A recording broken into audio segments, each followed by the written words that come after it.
Hey, Mark the Guitar Guy here, and it's Monday, and we're going to be looking at the nuanced version of Still Haven't Found What I'm Looking For. So there's some really cool chords happening in this song. It's E, A, and B, fundamentally, but we're going to be doing some really fun versions of all of those chords, okay? So what I'm going to do is we're going to start with the very first basic versions, not basic versions, so nuanced versions of these chords. Now, if you've ever looked at my lesson on chord scale, on the E chord scale, the E major chord scale, or I call it the Dave Matthews chords, they're very cool lesson on that, and all of the stuff I'm doing, or at least the first part of this, is actually based on that, because we're in the key of E major, so that means all the E chord scale is available to us, and we're only using 3 of those chords. So let's go over that the first version of this, okay? So the first one we're going to give you, now I'm going to give you a whole bunch of options for these, so don't be scared off if one of them you don't like and your fingers can't do it well enough straight away. Just use another option or work on it until it does sound cool, because you can still do E, A, and B. There's nothing wrong with that. But every now and again, it's nice to change. It's nice to have more variety, more skills up your sleeve. So the first E, I call it the big droning E. It's got lots of, I don't know, it's just got a real depth about it. The notes for that from the top string is 0, 2, 2, 4, 0, 0. Okay, so this one, my first finger's covering 2 notes at the same time. So that's the tricky part of it. My little finger's doing the 4th fret note on the 3rd string. That's fine, that just stays there. But my first finger is actually covering, and it's nice and tight, up high, up against the 2nd fret. So it's not in the middle of the 2nd fret, it's not at the back end, it's really high position, and it sort of covers, it plays the first note, but it comes down on an angle playing the note underneath. So I've got the top part of the E covered with 1 finger. If you can do that, just with 1 finger, maybe you want to try that initially, just to find the right spot, because you might find you haven't got enough low enough, or you might have it too low and you're not quite covering that string enough. It might take a little bit to get used to, and a little bit uncomfortable initially, but it's worthwhile because it's a cool chord. And then you get that nice big drone with all those ringing strings, okay?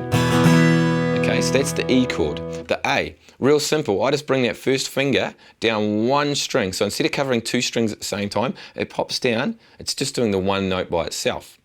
So what I'm doing there, if you go nothing on the top string, okay, so nothing on the top string, then you've got 0, 2, 4, 0, 0. So again, 0, 2, 4, 0, 0. Okay, and it's going to, once again, nice chord. There's a nice ring about it. So I'm just going to call that A for now. It's probably got a more nuanced version of that. We'll just call it A, because it works really well. So we've got an E, we've got an A, and it's such a subtle change. You might not even notice that when you look closely at the video. Go, what's he doing there? The chord changes, but it doesn't look like his finger moves. It's just going from an E to an A. I'm just strumming all the strings for an E, and just obviously from the 5th string down for the A.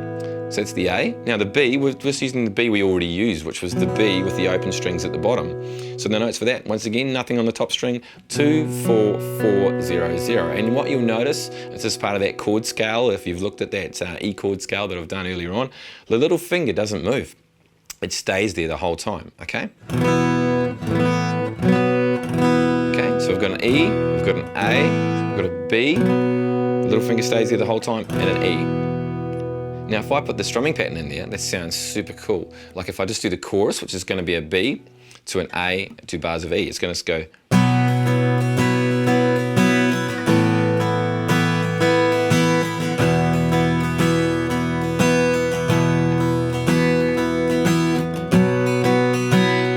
Just repeating that. Now, one thing I'm just going to point out with my E chord, so when I'm doing the E, and at least for the B and the A, my finger position, my thumb position, sorry, can be quite high on the neck, because I don't need to have much of a stretch going on.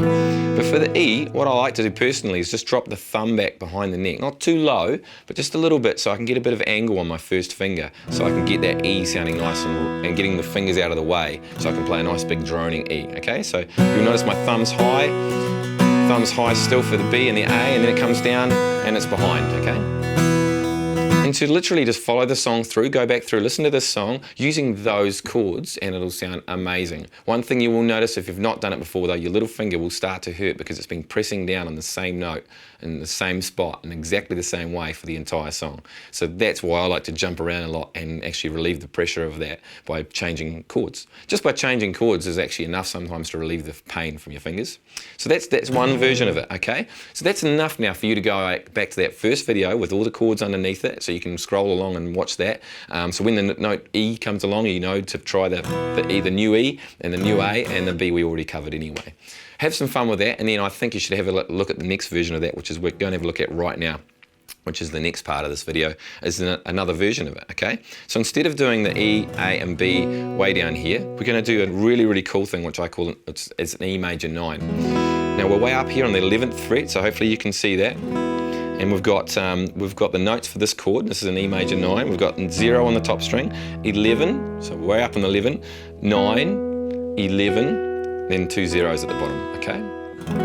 It's a beautiful sounding chord, and it's the very first chord I use at the beginning of the video.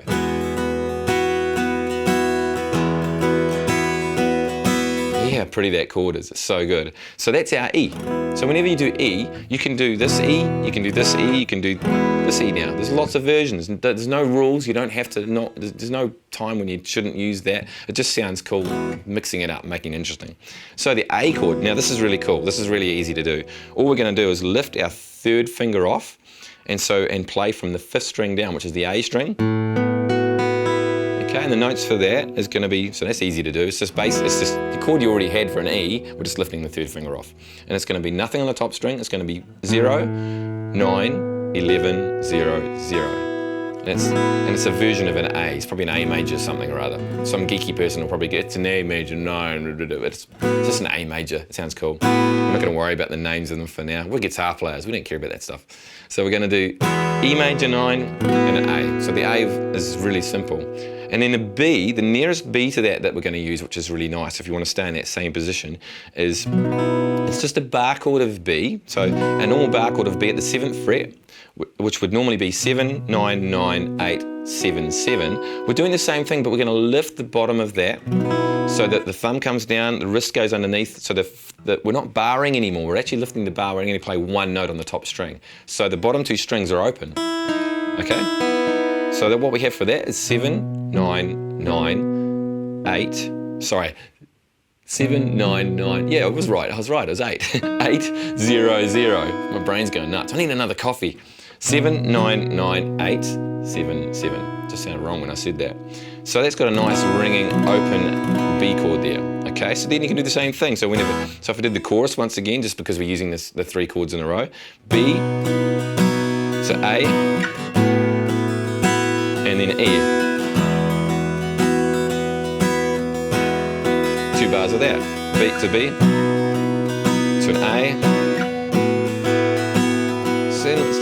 So you can go through the whole song using, because it's only 3 chords, those versions of E, A, and B. What I suggest is though to learn one area first and then get really good at that. So in other words, when I say area, E, A, and B down here, get really good at that and confident. When you're confident and you want to change, then try these ones out. If you mix them up too much to begin with, your brain's going to be really confused and you're going to be having to think too much. So you want it programmed so you instantly have those. But you'll always have them once you have them. It won't be like you're learning these ones is going to ruin these ones, as long as they're initially programmed. Okay, there's one other version of this same amount of chords that we've got going on for an A. So instead of doing, so we had the B, right? We had the B at the 7th fret. The A is right next to it as well, so the A bar chord. So instead of doing a normal A, you could go from a B, slide it down, it's exactly the same shape, so it becomes A, which is 5, 7, 7, 6, 0, 0. So once again, the 2 open notes at the bottom is what ties the whole thing together. So instead of doing a typical bar chord of A, we're lifting the bottom and making that the A. And we could just go down to a normal E, or we could go to whatever E we wanted to, or we could go to the nearest E, whatever the nearest E version is for you. So that's another version of an A, and the other version of an E that we can go to, instead of doing the E down this end, or the really high version of the E up in the 9th and 11th fret, we can do one at the 7th fret, which is really nearby as well, which is 0, 7, 9, 9, and then 2 open strings, 0, 0. 0, 7, 9, 9, 0, 0. And it's another droning E chord, okay? So you could have a B there, slide it down to an A, and then back to the E.